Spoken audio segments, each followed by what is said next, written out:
ಒಂದು ಇಂಟ್ರೆಸ್ಟಿಂಗ್ ಸಂಗತಿ ಏನು ಅಂದರೆ ಯೋಗದಲ್ಲಿ ಸೂರ್ಯ ನಮಸ್ಕಾರ ಇಲ್ಲ.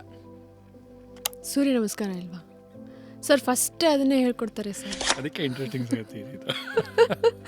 ಓಕೆ. ಯೋಗದಲ್ಲಿ ಸೂರ್ಯ ನಮಸ್ಕಾರ ಅನ್ನೋದಿಲ್ಲ. ಅಂದರೆ ನಾನು ಹೇಳ್ತಾ ಇರೋದು ಮೂಲ ಸಂಹಿತೆ ಯೋಗದಲ್ಲಿ ಎಲ್ಲೂ ಸೂರ್ಯ ನಮಸ್ಕಾರ ಇಲ್ಲ. ಮತ್ತು ನೀವು ಕೇಳ್ಬೋದು, ಏನು ಸರ್ ಇದು ಹಿಂಗೆ ಹೇಳ್ಬಿಡ್ತೀರಾ, ಕೂತಿದ ಕಡೆ ನಿಂತಿದ ಕಡೆ ಬರೀ ಸೂರ್ಯ ನಮಸ್ಕಾರನೇ ಮಾಡಿಸ್ತಾರಲ್ಲ ಅಂತ. 108 ಸೂರ್ಯ ನೀವು ಟೀಚರ್ ಆಗಿ ನೀವೇನಾದ್ರು ಸೂರ್ಯ ನಮಸ್ಕಾರ ಮಾಡಿಸಿಲ್ಲ ಅಂದರೆ ಅವ್ರು ಯೋಗನೇ ಬರಲ್ಲಪ್ಪ ಅಂದ್ಬಿಡ್ತಾರೆ. ಸೊ ಇಲ್ಲಿ there is no Surya namaskar in yoga. ಯಾಕಪ್ಪ ಅಂದರೆ yoga is based on Sankhya philosophy. Sankhya ಫಿಲಾಸಫಿನಲ್ಲಿ ಯಾವುದೇ ಗಾಡ್ನ ನಾವು ಪ್ರೇಸ್ ಮಾಡಲ್ಲ. ಅಂದರೆ ಪುರುಷ ಆ್ಯಂಡ್ ಪ್ರಕೃತಿಯನ್ನು ಅರ್ಥ ಮಾಡ್ಕೊತೀವಿ ಹೊರತು ಈ ಗಾಡ್ ಗಣೇಶ ಸೂರ್ಯದೇವ ಆ ಥರ ಏನೂ ಇಲ್ಲ. ಓಕೆ, ಇಟ್ಸ್ ಅ ಪ್ರಕೃತಿ.